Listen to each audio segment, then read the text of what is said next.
Now we're recording, and welcome to another episode of the Chill Talks podcast. Today's guest is Tanoshi, super Hello. famous lo-fi cover guy. So I'm pretty excited to have you on. Dude, I'm excited to be here.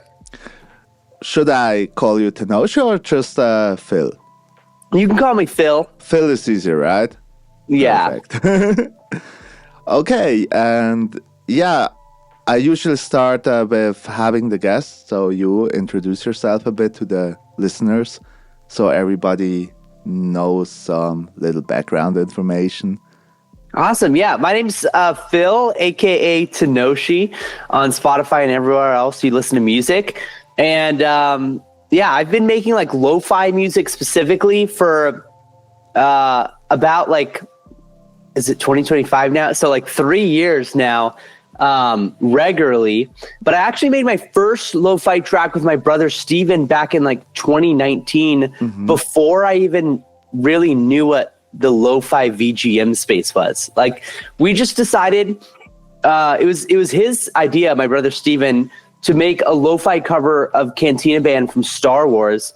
And this concept didn't even exist to me at the time, where you could make like a cover of a song that already existed in sort of like a chill version of it. And now it's the hype. Yeah, it's literally the hype, and there's just huge audiences out there who want to listen to like their favorite music, but maybe without the lyrics and maybe a more like laid back melody and tune. Yeah, That's actually the greatest transition for me to let it play for the listeners. Unfortunately, you cannot listen to it while I have letting it. Oh no, we decided for another track to the Route 101. Yeah, we can exactly. We can listen to the Cantina Band though if you want. Instead, I think that does make a pretty good transition. And it's a great song, to be honest. I loved it. Let me just quickly go for it.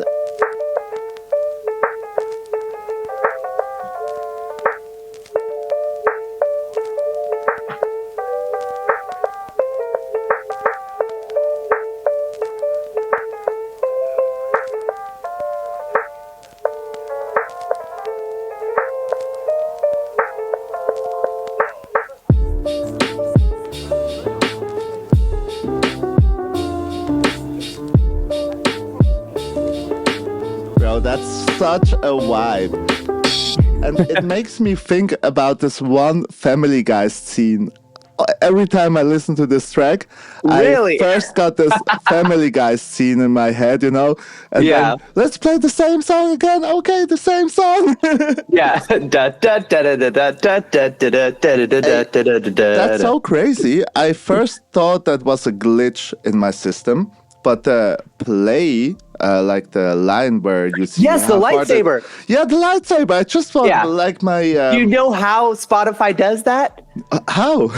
It's just whenever Star Wars is anywhere inside the title, anywhere on Spotify, the entire play track thing will be a giant lightsaber. Yeah, that's so great, man. I think it's a really cool feature of Spotify, yeah. It is. And first, before the track starts, it's... you can see the light of the lightsaber. Exactly. And I was like, what the heck is glitching right now? Yeah. Do you have that on the phone as well? I'm not sure. I think so. I think it pops up on the phone as well. Let me check real quick. That's Let's so see. funny, man. Cantina Band. Let's see. No, it doesn't. It doesn't show up on the It phone. does not, right? It's just the desktop. Okay, yeah. Because I only use the desktop version when having music playing in the background, when streaming or something. Otherwise, I just listen on the phone. So this is the first time you're seeing this. This is so crazy. Yeah. But I didn't know that you really went into... You was like one of the first doing this gaming covers. That's so exciting to talk about. Yeah, well, I didn't realize like the potential of it, whatever. It was totally my older brother, Steven, who is Closed on Sunday. When he started out, like we started Closed on Sunday sort of together, but it was totally him, but we were like collaborating together. And I saw like no potential in it. I didn't think anything would come of it, but he saw traction. He saw like a few people were just like super fans of it. And he just kept on releasing more and more Star Wars lo-fi. And that's where it really took off, where he's a huge fan of Star Wars, probably a bigger fan of Star Wars than I am. And he just started covering every single thing that has ever been a Star Wars song, I don't know how many Star Wars songs there's left for him to cover. He's covered so much of it now that he started like combining different things. Like he has one called Ahsoka versus Vader, where he's like combining the Darth Vader theme with Ahsoka's theme. And that's like seeing what he did with Star Wars and seeing it blow up. And now he's probably like, I think at 600,000 monthly listeners. At one point he was over 1 million monthly listeners. I saw that. Yeah. That's what inspired me to start making the Pokemon lo-fi. Cause I knew that, I love those early generations of Pokemon, especially like generations 1 through 5. And I know those melodies by heart and in my head because I spent so much of my childhood playing these video games that I knew I could just make lo-fi covers of all these songs. That's what sent me on the journey of trying to like literally cover every single Pokemon song ever. You had like this strong connection to Pokemon as your brother. And I didn't even know that Close on Sunday, Steven, is your brother. Yeah, he's my brother, yeah. If I would have known that, we should have make like a conversation like all three of us. That would be a great that would episode. Be sick. Maybe we do that in future. That would be amazing. Yeah. So cool. I just recently... it was this weekend that I got it. Last weekend that I got it. I was so fascinated by his the sleeping logo with the sets that I hired an automator to get me my own animation for YouTube videos. That was so inspiring, so nice. Yeah, I think he has the perfect one that's like, it's just so chill and it's a perfect loop that he can put on literally any of his artworks. I know how he does his artworks where he asks the artist he has a little document he gives artists when they're creating album arts for him, where he's like, you've got to leave the middle of the artwork completely sort of like almost open or blank to like, for him to put the logo there so that it fits in everything. And he has every single one of his songs, he hasn't missed a single one, has the canvas where when you see it on your phone, the animation's playing while you're listening to the song. And it's a great branding for his brand. It's amazing. It's so funny. I recently, it was I guess last Sunday. Yeah, last Sunday I hopped on the last episode to record. And with Johnny Bailey, you probably recognize him from Instagram for making his Monday update videos.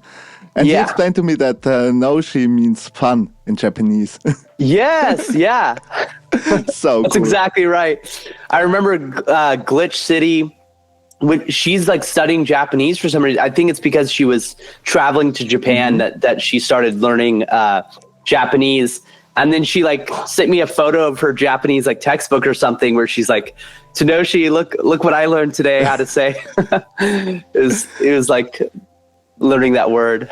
Oh, and that's where the logo comes. That's where the Tanoshi logo comes from, is that it's the first like Japanese character in the word Tanoshi. Oh. Yeah.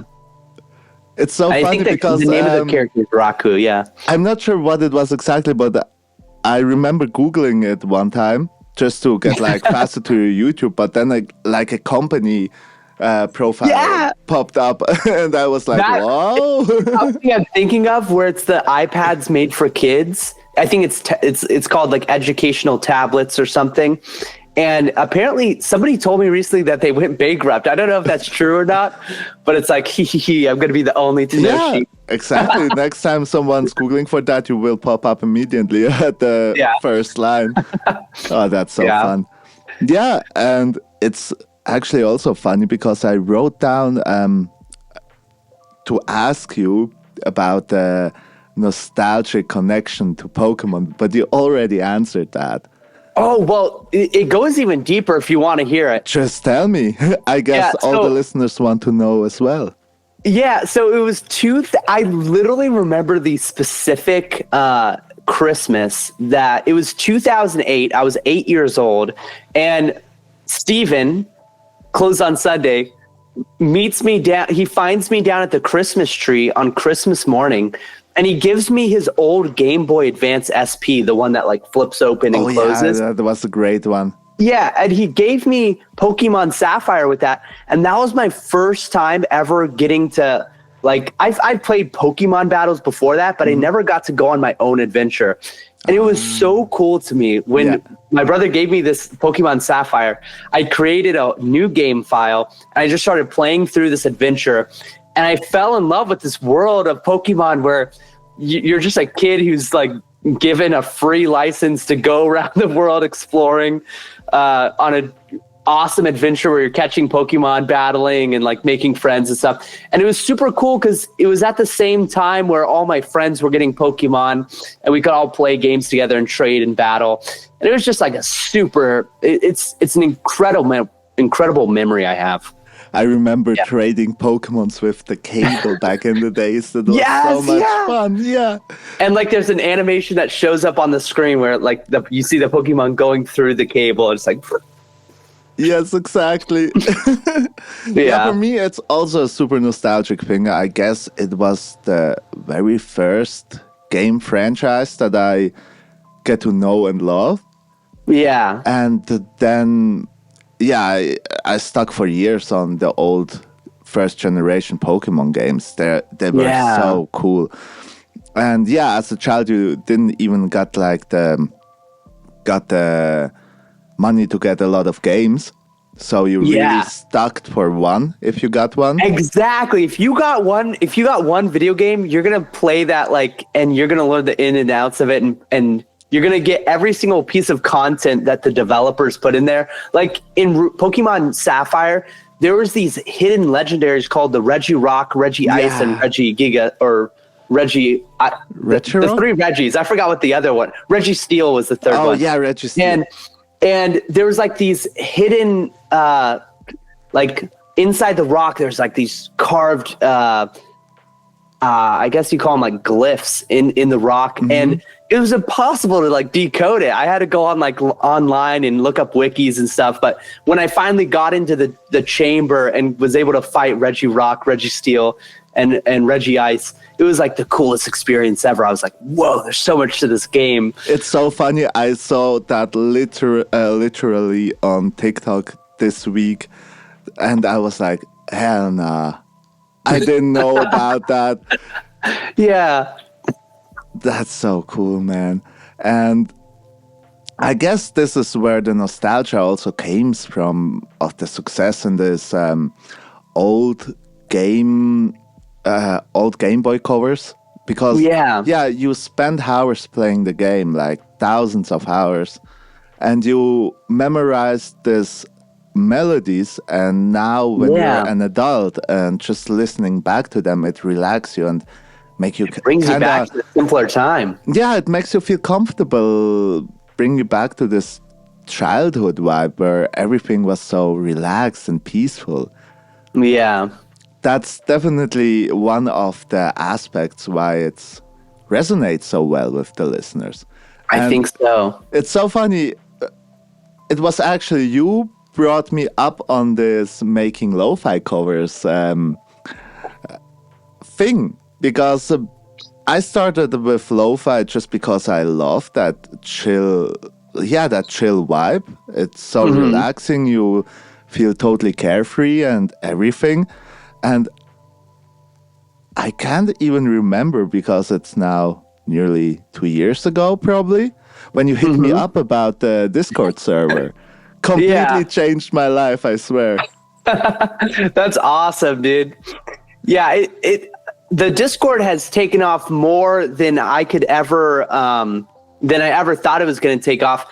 Originally, the only reason I created the Discord server was to organize my first big Pokemon album, which was a journey through the Hoenn region.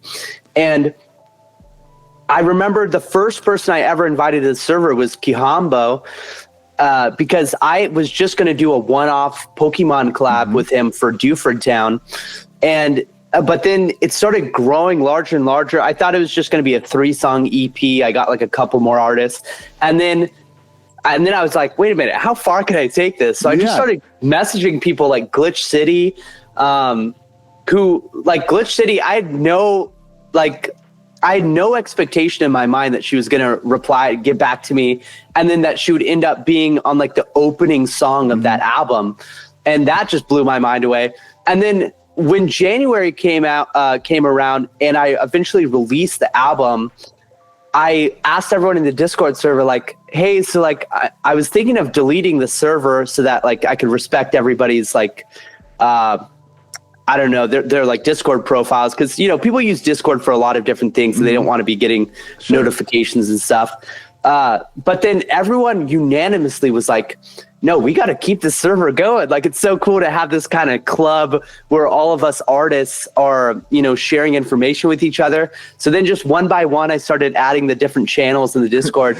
And suddenly it's like a hot spot where we can all share info with each other, help each other troubleshoot different problems. It also feels like a little music maker family, because I was on tons of different Discords, because there were like label organized ones and like Reddit organized ones for this lo-fi hip-hop. And for me it was stunning, like switching into this lo-fi scene. All the people are so open-minded and welcoming. I was not used to this back in days when I did techno. It was the complete opposite. Everybody was like gatekeeping and close-minded and everything. And it's so funny. I love how Lo-Fi Cody uses the term that we are like a secret Illuminati kind of society. That's how he describes your Discord. That's so funny. It can kind of feel that way a lot of the time, especially when some of these artists, and this is what I really want to respect about artists, which is why I never ask people if I can like go into their playlists and stuff, because I want to be super respectful. Some of these artists have playlists with literally tens of thousands of likes. Some have hundreds of thousands of likes on their playlists, and each song, like true. For example, Chill. I just have to shout out Chill Astronaut. His Lord of the Rings lo-fi playlist is so insane. Each song is getting thousands and thousands and thousands of streams every single day on this playlist with literally hundreds of songs. Yeah. Like it blows my mind the amount of people. He by far, I believe, has the #1 Lord of the Rings lo-fi playlist in the world. And it's just super impressive to me. And he's like the Lord of the Rings goat in lo-fi, for real. 100% Lord of the Rings goat. He's like your brother, but for Lord of the Rings. Exactly. It's also fun that you brought up Glitch City, because on Sunday I have the podcast recording with her. Oh, that's awesome, dude. That's so sick. Yeah, and it's also super cool how open all the members in the Discord were about this idea of the podcast. I mean, I had the idea to start a podcast because I love listening to podcasts. Yeah. And I could not decide about what topic to hop on or what to talk about. And it was this Christmas holiday that it like just like a lightning bolt flipped through my mind. And I was like, okay, that sounds actually like a good idea. I talked with myself then, you know, like, let's do a podcast, just having chill and fun talks with different artists, talking about music, talking about life, video games, TV shows, whatever. It's so much fun. And another point that I want to bring in is your AI album. Yes. That feels so surreal, because the tracks are sounding really good, Yeah. But it's funny how you make it super obvious with the cover art in the first thing, also with the titles. Yeah. So, what was your intention behind that, and what's the story, or what was the idea? Yeah. So basically, when I made the what's the album called again? I think it's just called Artificial. It's literally Yeah, just called Artificial. I And think so. It's only yeah, artificial. it's called Artificial, and it's the album art is just this robot like meddling around. I forgot if he's on a laptop or something, but the album art is made out of lo-fi. The album art is made out of AI. Every single track on the album is completely lo-fi, and I spent maybe a total of like literally the entire project, this 30-track album, took like 5 hours to make from beginning to end. Like that includes uploading it to DistroKid and everything. That's wild, man. And with DistroKid, it's completely free. Yeah. Like it doesn't cost me any extra to just upload a 30-track album. So I guess my thought behind it was I just got to show people like this is the future of our industry of like independent music, where this technology is going to get so good where if somebody wanted to, they could legitimately release 30 songs a day. That's true. And that's only working 5 hours a day. You could literally do 30 songs. Within a year, you could have literally 1,000 new songs floating around in the space. Yeah. And that's taking away streams from people. And the thing about the original music is that the AI thrives at just coming up with a basic little melody, and you could tell it whatever genre to do it. It could do the same thing in EDM and all these things. Yeah. I think lo-fi is pretty easy for it because there are some like audio I'll call them artifacts that you can hear inside the audio. Like if you have a trained ear specifically looking for AI, you could totally hear it throughout the thing. Throughout the songs, but because it's lo-fi, it kind of hides it. But yeah, you can feel it. Yeah, it doesn't feel authentic. Because that's the main reason why I'm not concerned at all about this. Because at the end of the day, people want to listen to music, even if it's lo-fi and background music, they want to have some point of an emotional connection with it, right? And let's say why the covers resonate so well is because it builds up this emotional connection, right? So 100%. You remember your childhood and everything. And even though if you make original tracks, you somehow, when doing it yourself, you tell a story. Yes. And as long as AI don't got like an emotional story to tell, or just let's say you're making a beat and you're in one specific mood, let's say in that week you take the mood with you, or on that specific day you have a specific emotion that you carry within you and that somehow floats into your progress. And even though if you cannot intentionally hear that, or sometimes you can if someone's making a super sad or super happy song, obviously, but even though if not, you feel that, because in my opinion all living beings are kind of connected, with a type of energy. Because I bet you know that let's say when you were a child and you grew up with your brother, you could feel if he having a good or a bad day without even talking, right? And this is something that is my hope, or better say my point of view, why AI can never like replace real art. It can never make music that connects so well with the listener as a other real human being is doing. And let's say for specifically some more lyric-based songs, you listen to them and you resonate with them because you share the same story somehow.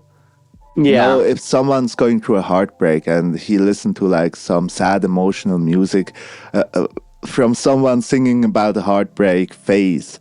That resonates a lot.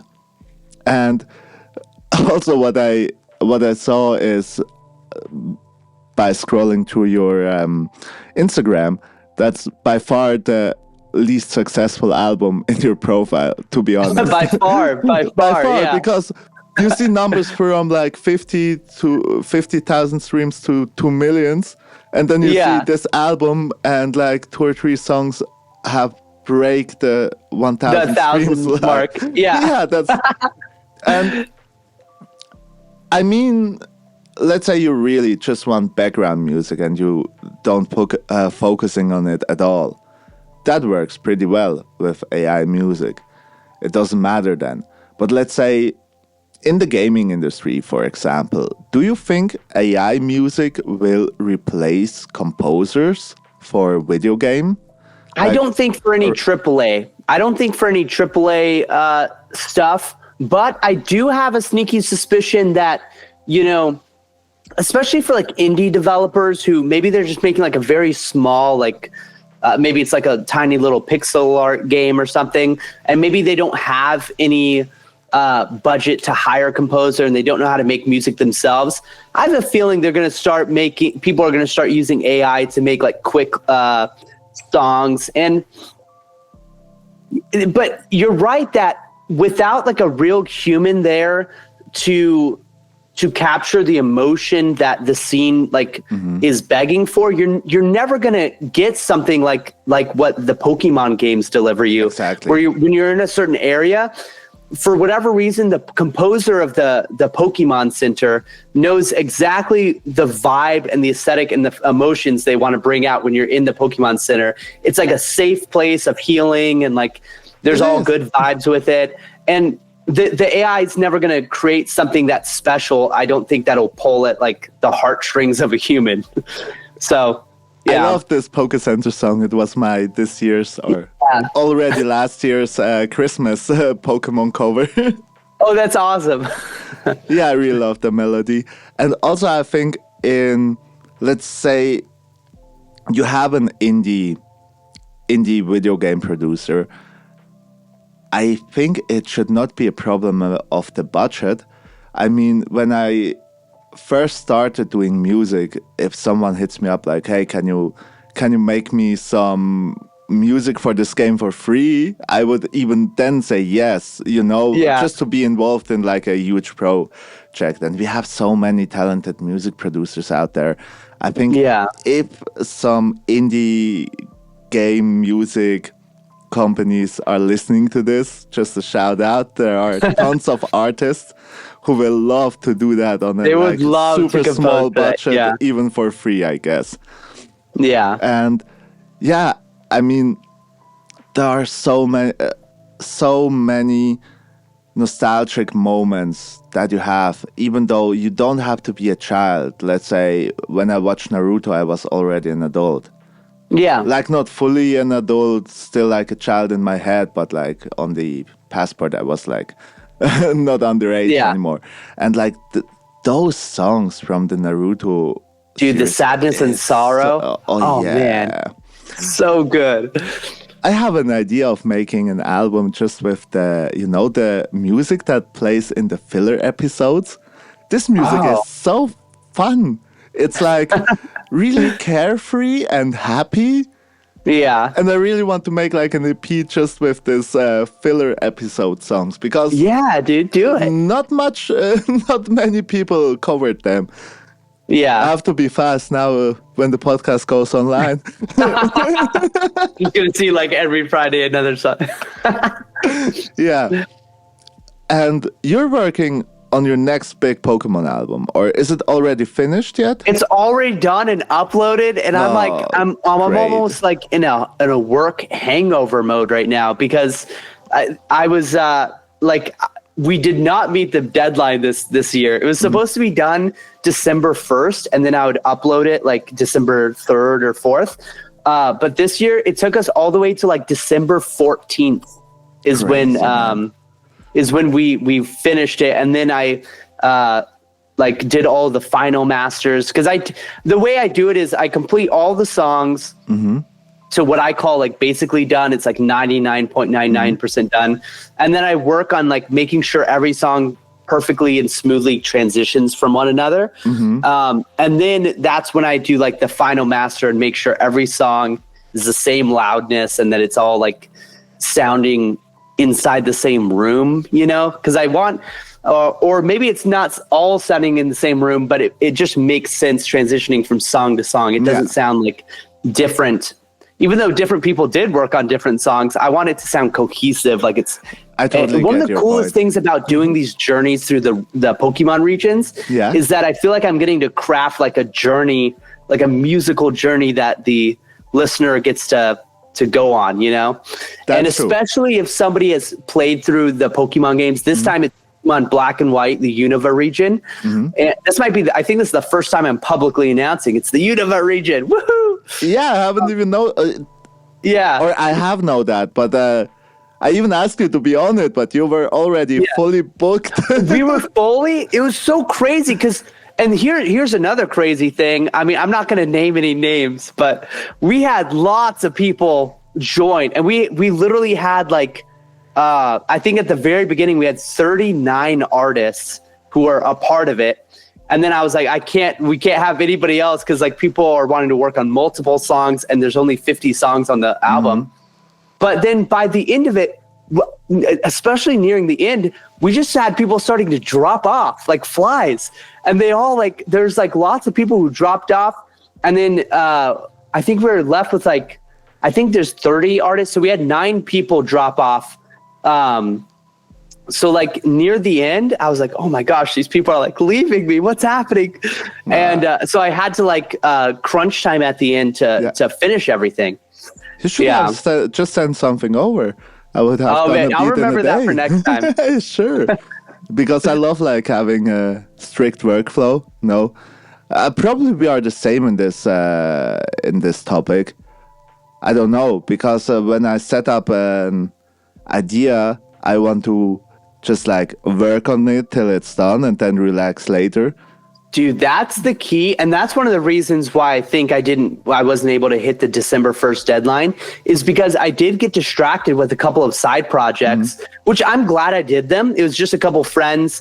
For example, one that I'm really glad I did was I worked on a song from her memory from Final Fantasy IX, I believe it is. I can never remember which Final Fantasy it is, but working with Sing for the Laughter, I'm so glad I worked on that song, a song from her memory with Sing, because that song is just so beautiful. Like, talk about a melody and a composition that pulls at your heart and just like makes you feel like real human emotions. That one's amazing. And I don't know if you've gotten to work with Sing before, but it's really a beautiful song. So everybody listening the podcast, go to Spotify and check it out after the episode. Note now. Oh, he will be a guest after his vacation too. He's such a funny guy. That.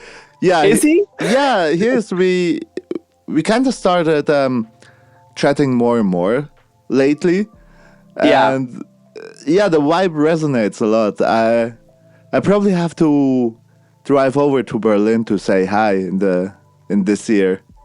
Dude, that'd be awesome.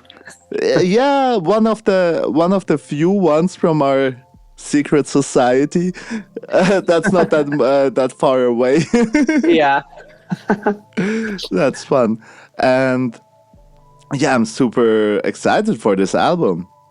Yeah, me too. And I'm gonna be dumping like the album art is so close to being finished. The album art's like the still, I guess, is finished, but like the just the still image. But the pixel artist Davis, he's still right now working on the animation, and the animation is so close to being finished. And I'm just so excited for people to be able to enjoy that. Is it in the same? Is it in the same style as the last one? It's the same like artist and same pixel art style as the Journey Through the Johto region. Yeah, but this time on a 3DS and not on a Game Boy Color anymore, right? Well, this one will be the DS. Because I remember white and black and white was actually one of my absolute favorite Pokemon. Really? Yeah. Yeah. probably the one I spent the most time playing it. And the first game that I heard about is IB training, that you Oh have yeah, to you can get fight, addicted to that once you learn about that. that You you can have to start fight like breeding them and doing. certain Pokemons, and then you start breeding them to Yeah. level 1 just to have everything like on 0 and really train it as you want them to be. I had a notebook Exactly. making like someone in the jail making like my how do you say this, checks or this lines, like counting. Yeah, like you're making sure that they're exactly the way you want it to be. One, Right? two, yeah, exactly. And Yeah. it's always so funny when I hear the English names from the Pokemon, because I grew up with the German names and they are so Yeah. hilarious in What is comparison. In called? You know the character In who like is the guy who's like the kid of the bad guy who loves Pokemon and wants him to be free. He has like the long like cyan hair. What's in English? His name is just the letter N. Is Really can't remember, but I guess the character names were the same, just the Pokemon names itself. oh, they're just the Pokemon names were different. Yeah. For example, Okay, got it. and that's a fun story. Psyduck. Yeah. And on German, it's called Anton. And I used to That's different. heard that name a lot because my name is Anton.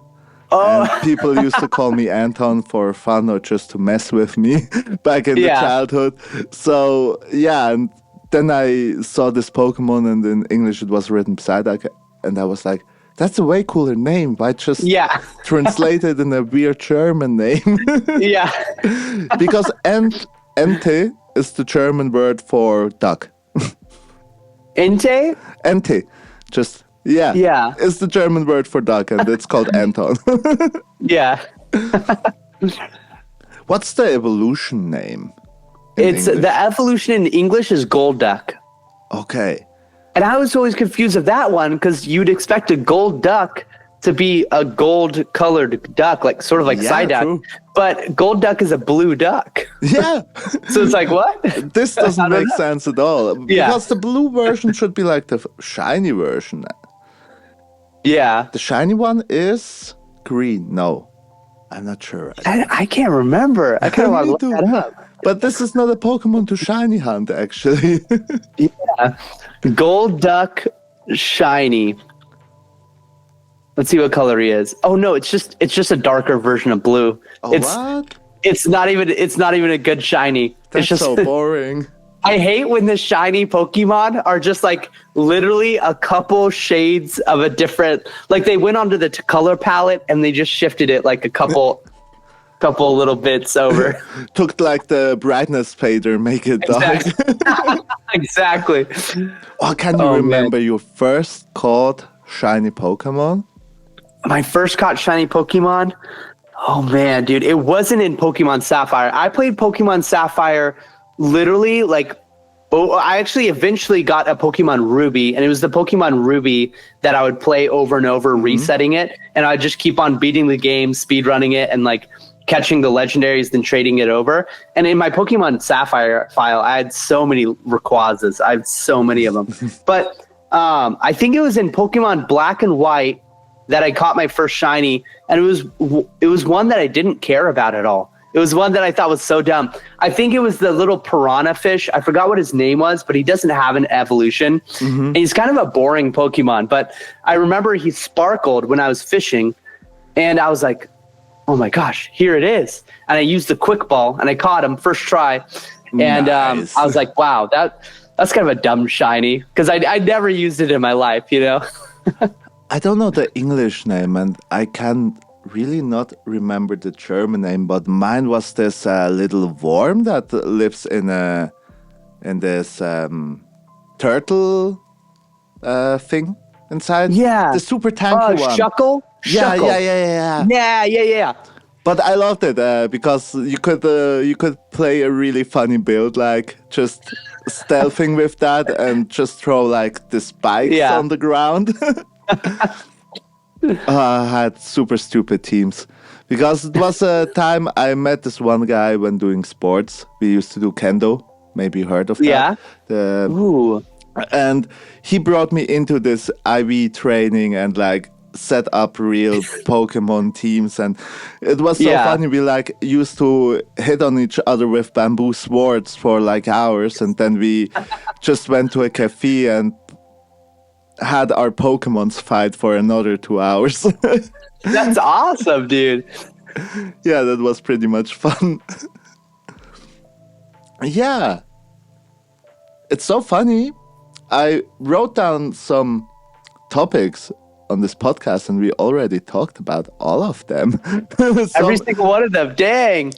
Yeah, I also wrote down like asking you about your inspiration for music, but you already hit on that in the introduction. I guess there's a little more I could talk about that. Like, so I have 3 older brothers. I'm the youngest of 4, so I'm like the youngest boy of 4 boys. And it goes Steven, which is closed on Sundays, the oldest. Yeah. And it's Tim, Matthew, Phil. And all of us had a dad who was actually a music teacher growing up. So he would teach music lessons. And our childhood home, our garage got like transformed into a music studio where kids would come over after school and take music lessons from our dad, and he would teach them piano or guitar or drums. And we just grew up in an environment where we always had these instruments available to us. I don't think I capitalized nearly as much as I should have, having all these resources around me where I could have become like an awesome musical genius, but I was busy playing Pokemon, and I didn't spend too much time like practicing instruments when I was a kid. It was definitely later on in like high school when I first opened up Ableton and started like working on a digital audio workstation. And it was cool getting to see the piano roll and getting to just see like, whoa, I can just draw in the notes and I can create whatever I want. Yeah, you can create from your imagination directly to literally. Your PC. That, from the mind into the platform. Well. Yeah. And that moment of like, that moment of discovering that you have limitless possibilities on whatever DAW you're working on is like a really cool moment, because then there's like floodgates open. It's like, oh my gosh, wait, what do I work on first? And then it can become like overwhelming, where it's like, oh, I don't even know what to work on, because there's, when you have a blank canvas and the possibilities are limitless, it's kind of hard to decide, what am I going to work on first? That's one of the greatest things about working on these Pokemon lo-fi covers, or any lo-fi cover, is that I know exactly what I'm going to work on next, because it's just a melody I love, and the composition is there for me to take and then pull and twist it around to whatever I want it to be. And it's so much fun to really make covers. First, I was like super skeptic about that. And then after doing the first one, I was so fascinated, instantly started the second one. Also, it takes away my biggest weak point of not being a composer, because I love producing, but I can't compose anything. And just take songs you love and flip them into a new older version, that's a lot of fun. And it's a lot of fun. It's like working, to me it feels almost like building Legos, because you build the foundation, and you work on top of that, and then you build something new on top of that, and then you can kind of decorate it with like different things. Yes, exactly. Fun. Also, it kind of gives it this new feeling just by having a hip-hop beat drum underneath. Yeah. That's why in my opinion, this combination of the only instrumental music from your childhood with like some chilling, relaxing drums, it has something I cannot really explain, but it's having this thing that makes it so great. Yeah. It creates a beautiful vibe for sure. I love it. And I don't think, I'm glad I chose the Pokemon space specifically to go all in on. though I'm always going to leave myself open to do other stuff like more Lord of the Rings lo-fi and more anime lo-fi. But the thing I love about the Pokemon stuff is that there's just so many years. I think there's now like almost 30. Is there almost 30 years? I think there's almost 30 years of like Pokemon music to work from. Yeah. Where every generation they bring in these composers, and there's so much Pokemon music to work on and make into lo-fi. It's one of the goals I set just for my life is to make sure I cover every single Pokemon song from the generations 1 through 5 at least. Okay. I don't know about the ones afterwards. I mean, there's some beautiful songs, especially in Sun and Moon, like Yuki Down, which are really good. But the only ones that I really know in my heart are generations 1 through 5. Those are the melodies I really know. So like those are the ones I'm going to cover first for sure. And how is it? Have you played the new ones? Because I played all of them. You played all of them? Yeah. Wow. Dude, so I tried Sun and Moon, and as soon as I opened it up, I was just like, this doesn't feel right to me. I don't know why it doesn't look right. It doesn't feel right. There's like, there was little things telling me where to go, and it was like pointing me in directions, and I was like, this is weird. And I just literally closed it, and I was like, I don't want to ruin my childhood. It really feels weird. Also, something that I recognized is those games became super easy. So usually I just get them to play through them in like a weekend, having a fun 2 days, and then never touch it again. Right. Honestly. With The Legend of Arceus, this was pretty cool because you could walk through the world and see the Pokemons playing in the grass and really throw Pokeballs at them, and you felt it's what we always dreamed of as kids. Like, yeah, it's what we always dreamed of. That was an amazing experience, but even though it didn't catch me to like hold on to it for so many hours as I spent like in Black and White, or also it became so easy. I can remember of the last 3-4 generation needing like 2 attempts for the top 4 because I remember playing through like the early games, even Black and White. I remember being in the Elite Four, and I would save the game file like before every Elite Four battle. Yeah. So, save it, and then if you die, you just reset it. But there was one where I was like, I just kept on dying to this person. And then I was like, okay, you know what? I can't do this with my current Pokemon build. So I have to die, and then I have to go train up more, and then I have to do the whole thing over again. Yes. And you want a game to challenge you. It's not fun when you're just like going through first attempt, everything. And this new XP share thing where like all your Pokemon have the same exact XP gain, even though you don't use them. I don't like that thing. I don't know. Yeah. And it's really like you can play it in 2 days and then just lay it on the side. I just kind of give it a chance every time, but not expecting much anymore. I'm really not expecting much now from the new generations. Right. Because this challenge is somehow needed. It's just not feeling it's a pleasure like after 10 attempts of the Elite Four to finally hit them, and then you feel like, I did it. You did it, yeah. Yeah, now it's like, oh yeah, good. What should I play next? Yeah. I actually just recently finished a game called Black Myth Wukong on my live streams. You finished it?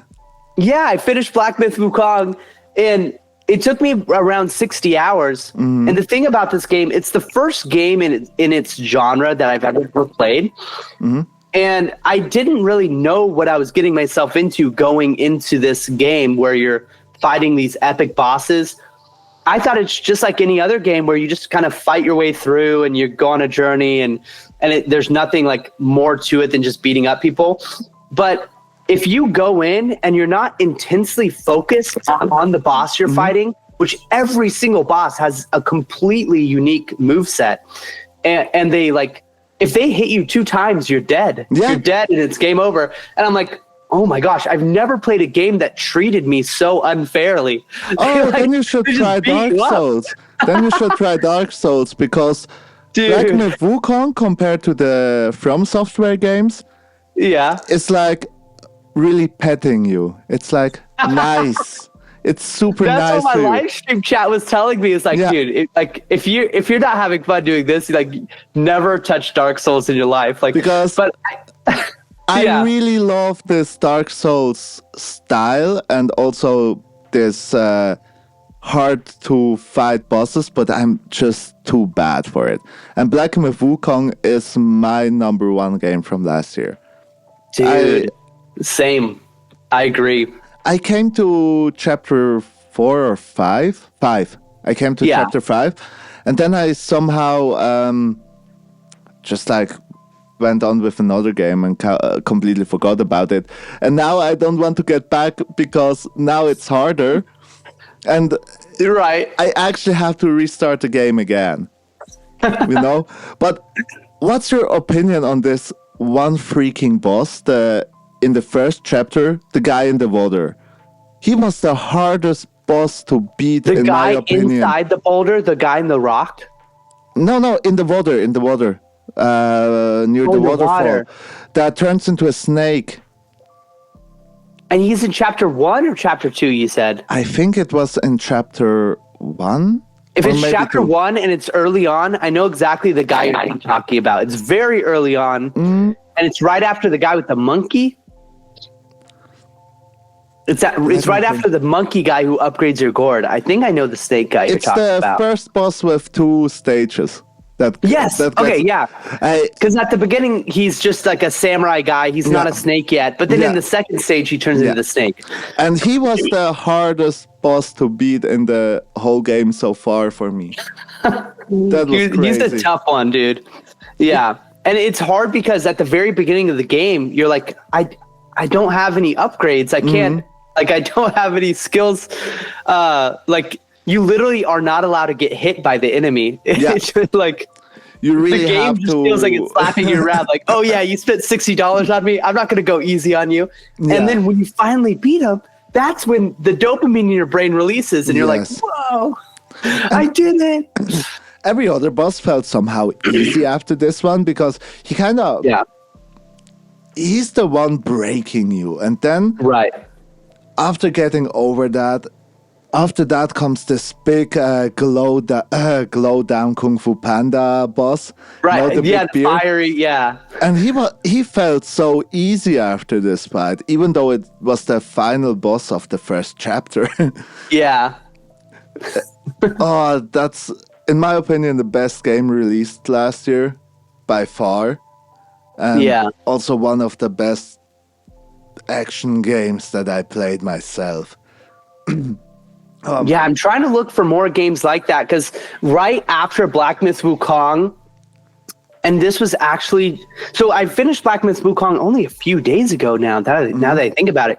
And last night, I found myself streaming the first new game on my live stream since Black Myth Wukong, and it was this new Indiana Jones game that released. I don't know if you saw the Indiana Jones and the Great No. Circle. I just wanted to give it a chance. I knew people were saying like it's bad and it's just this crappy game that a big studio put out.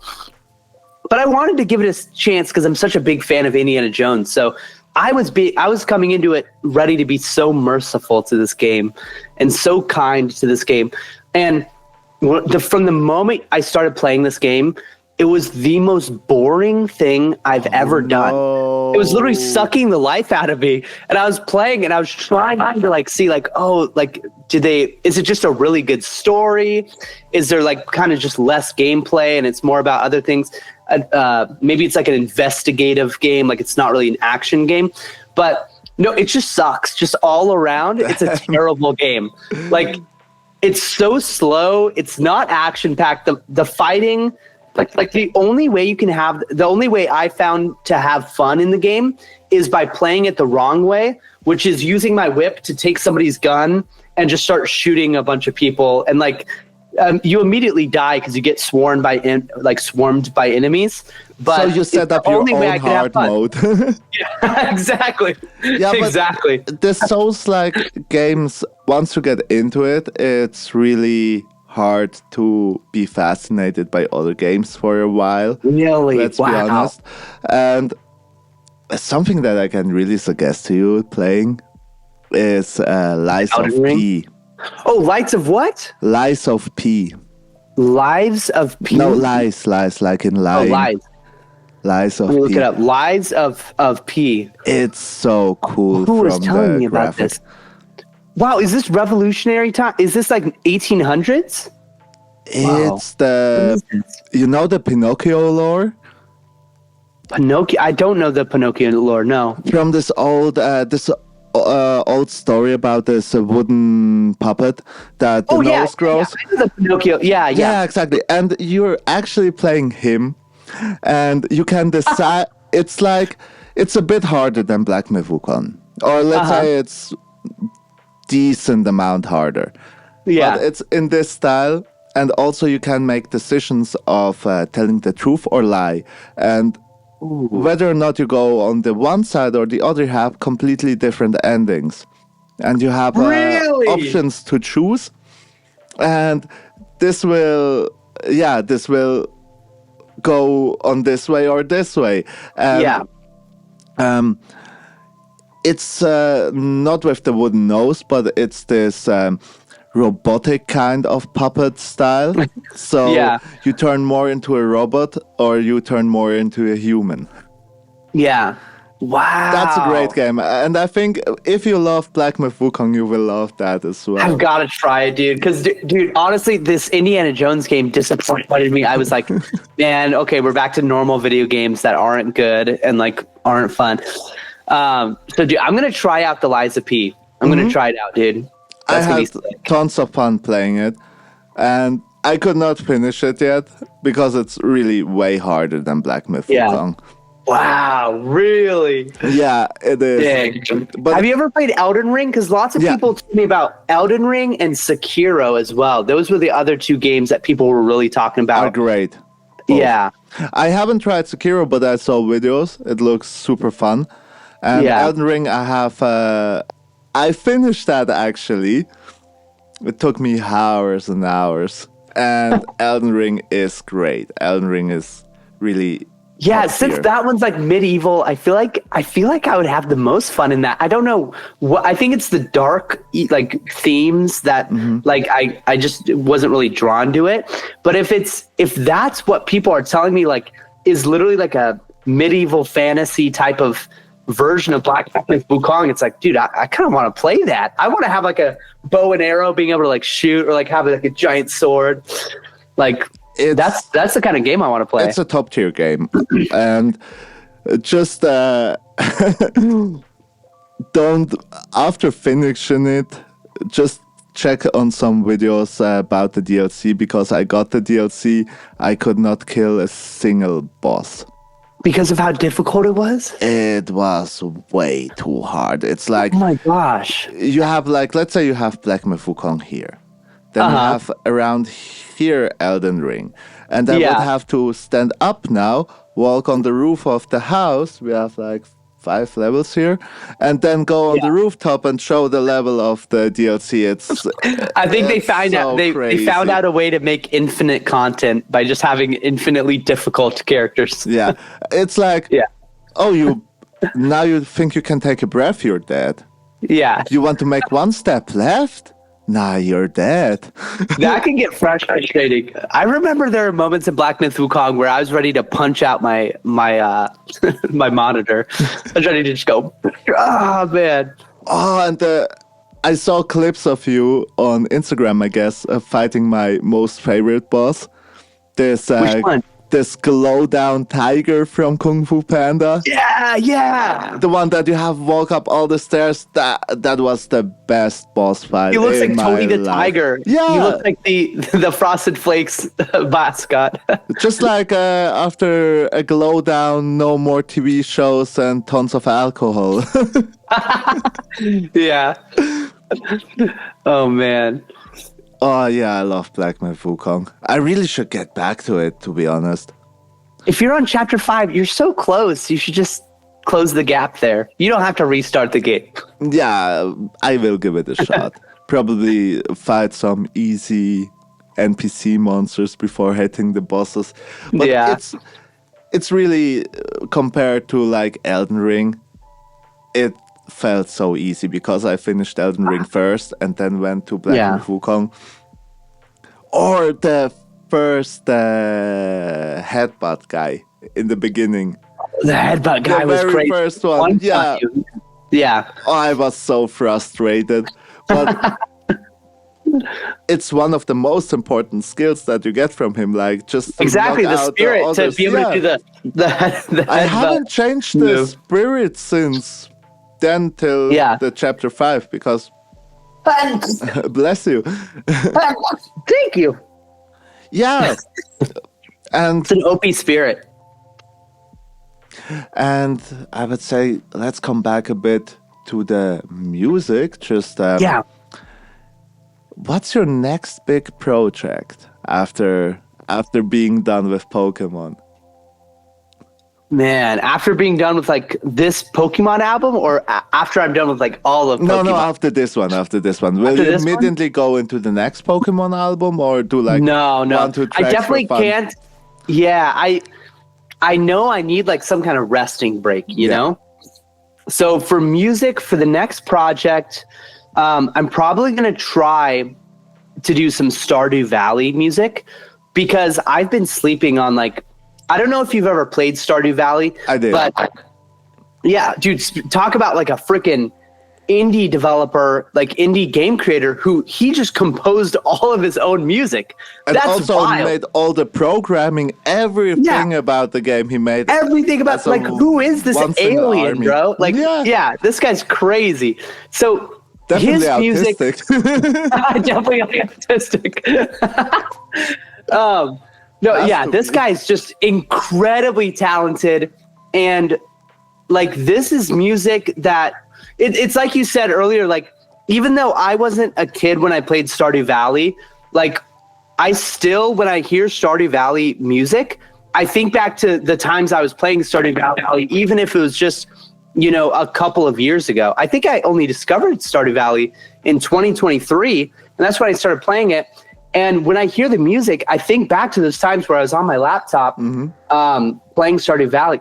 The music is so beautiful. It is. And even though it's only a couple of years of nostalgia, it still has this like profound effect on me. And I'm like, I need to make lo-fi. How have I not made more lo-fi of this thing? So I might do like an EP, or I might just do singles. I'll probably just do singles. Yeah. I recently hopped on that. First I discovered the Harvest Moon games. Yeah. Then I discovered Stardew Valley. It was way more fun, actually. Dude, yeah. And I mean, Harvest Moon is the big player in this genre of game. In this farming sim Huge game. Inspiration, yeah. And then I kind of quit playing Stardew Valley just to hop on Rune Factory. That game just blew my mind. It was like the farming sim, but you have to go in dungeons and fight monsters. That sounds awesome. I need to write this down. What is it called? Rune Factory? Yeah, Rune Factory. And it's actually my second next album. There are like just a few tracks that you can really cover. I thought, let's do an album about each game. Then I was like, okay, I can find so little, like midis or transcripts or anything. So I was like, okay, let's do an EP. And then I went through all of the songs and I could kind of scratch together 10 songs that are from Rune Factory, I guess 1, a special edition 3 and 4. Yeah. But they have beautiful music in it. and it's so much fun to play. And I can really recommend that if you love the Stardew Valley aspect. Dude, yeah. It's a bit I less definitely want to. grindy in my opinion, you know, like Nice. Stardew Valley, I love the beginning phase, but Yeah. after getting like out of this beginning phase and you only have to grind and grind, that's Yeah. often when I quit playing some games, you Right. know. Yeah. I I love think, building up. yeah. When I think at the point in Stardew Valley where I start getting like, I feel tired. I'm like, okay, I just feel like I'm working a job now. Like, I Yeah. feel like I'm actually just like working a job. That's the point where I'm like, okay, I'm going to stop maxing out my days and I'm just going to start sleeping whenever I feel like sleeping and starting the next day. Yeah. So then I could, within 5 minutes in the real world, you could have like your star fruit ready or whatever. So I think that's the trick I use to make sure I don't get bored of it. But then if you do it that way, where you don't care about how many years you play, then like a day later you have the golden clock, and then Okay, you're yeah, really true. done with the game. True. Yeah, just when it gets only about, I love this building up in games when you're Yeah. having like your level 1 equipment and all that Dude, stuff. yeah. That's always the most fascinating part. Right. And with that's also back to Pokemon. That was back in the days you had to grind just to finish the game. And that Yeah. was perfect. And now you don't have to grind. That's why you play 2 days and put it on the side. But you Right. don't really. Do you have like a goal? Bless you. Do you Yeah. have a goal in Stardew Valley? Because I didn't felt like there was a goal. I love cozy games, like where just like Animal Crossing, but one of my favorite games ever. You just like Yeah. wake up, you go talk to the neighbors, plant some Yeah. trees, catch some fish. Perfect cozy game ever. And then I switched to Harvest Moon, what was super cozy in the beginning because you had like nothing and you build up everything. And like, Yeah. even though not even a year in game, it starts to bore me because now I have like 20 animals and I have a super big farm. And then you wake up and then you have like to watch over 200 different fields and Yeah. water everything and this and that. And then it really starts to bore me out. What did you know about the sprinklers? Were you Yeah, I watering every know, plant by hand? I know. Okay. But Yeah, then I mean, for the sprinklers, you have to go grind in the mines. you have know? to grind in the mines. Yeah. Yeah. All right. Yeah. So It becomes so grindy, Yeah. and then it's not cozy anymore. yeah, there's something about Animal Crossing that one of the reasons I got bored of Animal Crossing is one of the reasons why I think I also love it, which is Animal Crossing cannot get grindy. It's impossible. Yeah. Because you're locked by, I mean, you could you could change the date settings if you want to Yeah, grind it, where you right. could change the days. But once you talk to everyone in the day, you're done with it. And once you chop down all the trees or like plant your trees, you have to wait real time hours. To But- regrow them, or even if you build Yeah. something, you have to wait at least. You have to wait like a real day. Yeah. Yeah. So it stops. You're not even allowed to grind it if you don't like change the date and settings. So I think that's, Animal Crossing definitely nailed down the cozy for me. Yeah, it was it a is. thing that I wanted to play more and then I just couldn't. But then I remember one day I was like, I'm just going to change the date and settings. And then from there, I couldn't stop. And I just kept on like doing the little glitches with the, do you remember the time. stock market in the game where you buy a bunch of this stock? And Oh then yeah, with the carrots. Yeah, and then the next week you come back and sell it all. It's like suddenly you're a millionaire. Yeah. Oh, I never went on this dark path in Animal Crossing, honestly. I went down the entire path. But yeah, even then, after a certain point, let's say you have your house maxed out, then I get bored of it as well. But Yeah. I recently just started over, and it felt so great to start Nice. at zero again. I think I Yeah. could never get bored of that game by just like playing it for fun. Even Yeah. in the beginning, you have to do a lot, you know. You have to get 30 wood of everything and just to build the store and all that stuff. And you start with the tent. I really love that concept. Yeah. And I started with Animal Crossing on the New Leaf, I guess, for the DS. For the DS, yeah. But I have to say, the New villagers Horizons. it was Or the newer one, but the New Leaf was for the classic DS, I guess, before the yeah. 3DS.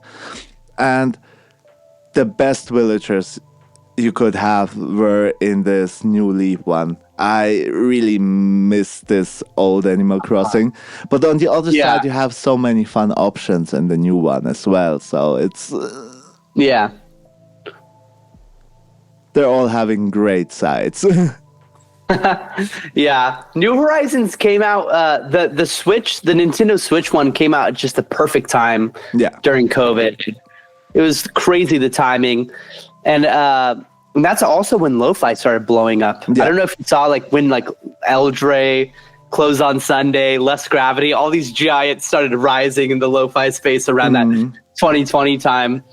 And gosh, Animal Crossing's another one where I need to like make more Animal Crossing from Lo-Fi because it is so good. The Animal Crossing music's just so cozy and beautiful. It is. And I think in general, Nintendo just understood the fact that you have to get real good composers. Yes, Because all of their games, let's say the whole Mario franchise or the Mario Kart franchise, all the music fits so well to the experience you're having while playing it. And it kind of glues everything together. And so you get this overall perfect feeling. And what I had as a crazy idea in mind, and I want to drop that on the server, maybe you also want to be a part of it. I just got the new, it's not new anymore, but I got the newest Smash Bros. For Switch. And then you have all the great songs from all the great games. You're fighting with your character, but in the background there's this Zelda track playing. And that could be such a fun project, let's say for a 30 songs huge album or 50 songs album or whatever. Just to pick like everyone can pick like their favorite song, and it's like from every franchise, but just put it into a Smash Bros. Album. 100%. And that would make so much sense because that's where you see all these different characters like all come together.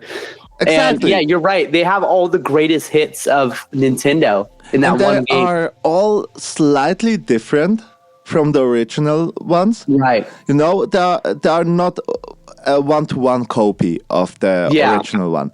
They have this little extra to it. What makes the songs even better.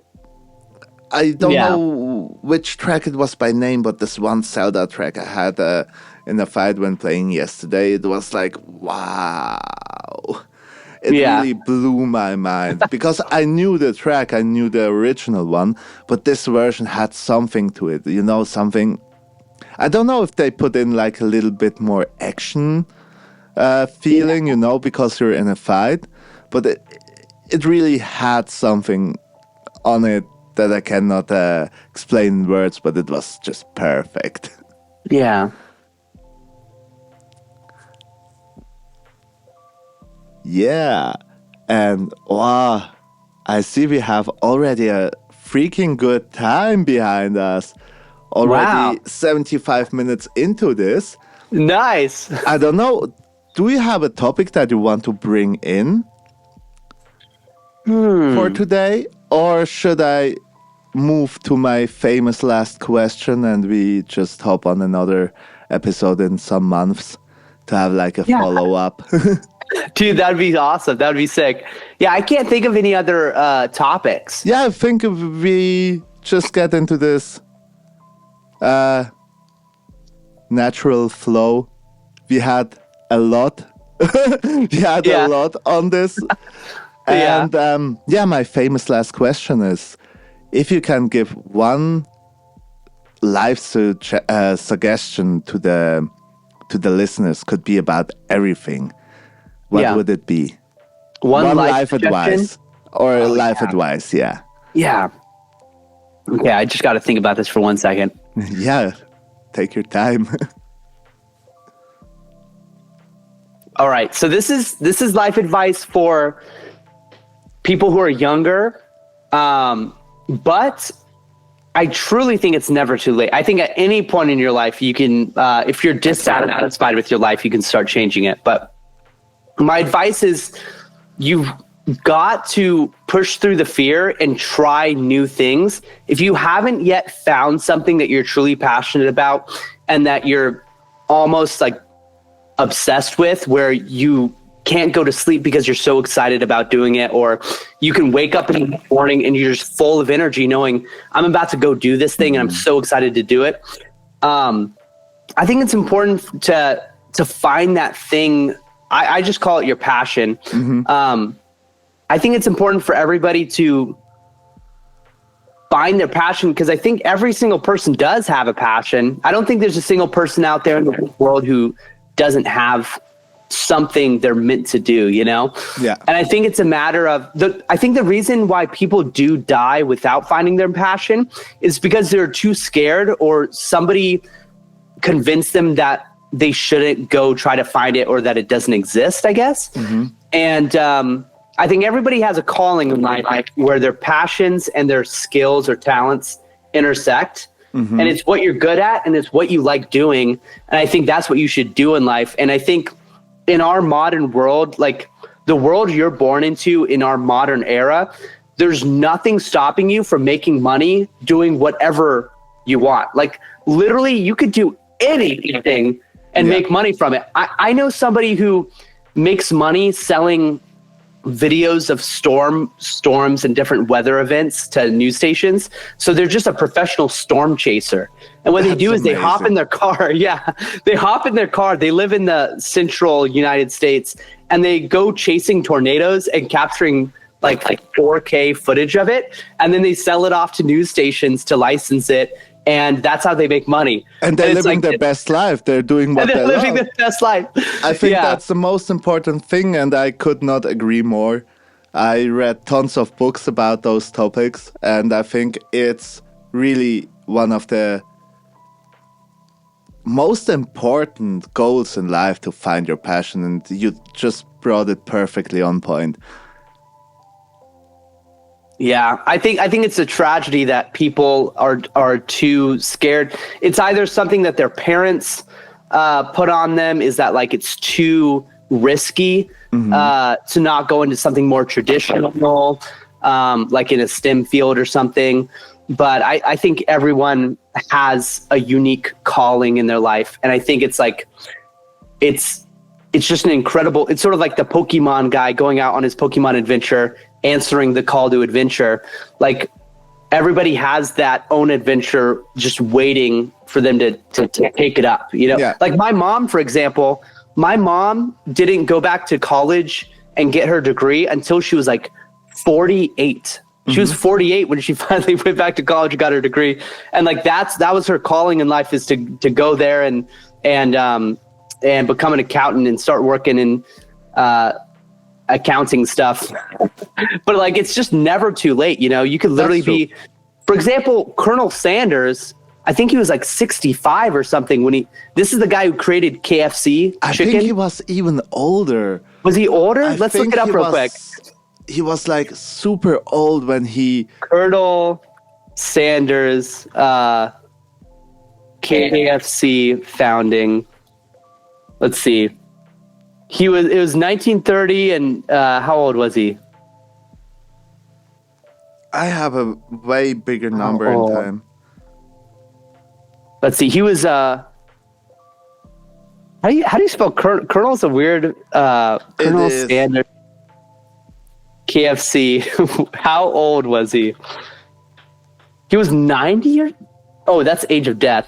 I don't know why. No, officially when he turned 40 back in is when he started making chicken. Wow. but I thought he was Why did I like think it was super. earlier? I Yeah. saw like some TikToks or Instagram reels saying I it think was he was like 70 or something. 70 or something, Oh. yeah, but probably just Oh, fake okay. news. So it was age 65 when he began franchising his chicken business. Oh, okay. That's what happened. Yeah. Okay. That was when the success hits. But God, he yeah. started it 65 when the earlier. success hit. Yeah, That's- that's so funny. Okay, I'm glad I like fact check. I'm glad we fact checked that. So it was age 40 when he started frying chicken, and then Yeah. age 65 when it took off and he started franchising KFCs everywhere. And he So, is yeah. now famous all around the world. I can remember One of when the top businesses. Yeah. I can remember when the first KFC opened in Switzerland. I was so hyped for this. And it was like just like super close time after I stopped being vegetarian. I was like veggie for 10 years, then I stopped with that, and then the KFC opened, and I was like, hell yeah. Oh my gosh, dude. Yeah. And Wow. this is really the best life advice you could share with the listeners. And I totally agree on every on that of the points you just brought up. And yeah, very big thanks for being on here. Of course. Yeah, it was a pleasure. Thank you for having me on. And definitely we should do this again. And next time I'll ask Steven if he can join us. I think that would be super cool. That would be super fun. Yeah. Okay, then let's say goodbye to the listeners. Cheers. All right. See you guys. Tune in next time.